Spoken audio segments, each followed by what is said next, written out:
এই মোদী সরকার যখন প্রথম আসে, ডাক্তার জাকির নায়েক তিনি একজন স্কলার ছিলেন, তিনি বিভিন্ন ধর্মের থেকে পড়াশোনা করেছেন, বিভিন্ন ধর্মের আলোচনা করেন, কিন্তু পরবর্তীতে তাকে বলা হয় তিনি উগ্রতা ছড়াচ্ছেন, তিনি ধর্মীয় অবমাননা করছেন।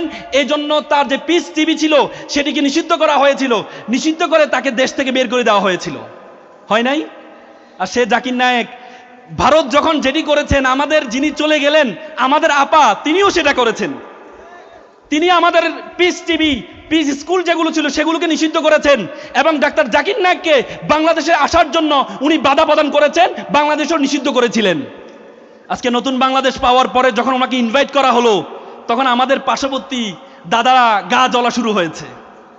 ওনারা বলেছে উনি নাকি ওয়ান্টেড পারসন, উনি নাকি টেররিস্ট, ওনাকে নাকি ইন্ডিয়ার হাতে তুলে দেওয়ার জন্য।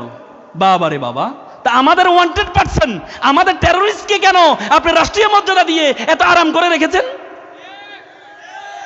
আপনি যদি আমাদের টেররিস্টকে, আমাদের ওয়ান্টেড পারসনকে যদি আপনি রাষ্ট্রীয় মর্যাদা দিয়ে রাখতে পারেন, ডাক্তার জাকির নায়েককেও আমরা রাষ্ট্রীয় মর্যাদা দিয়ে রাখবো ইনশাল্লাহ।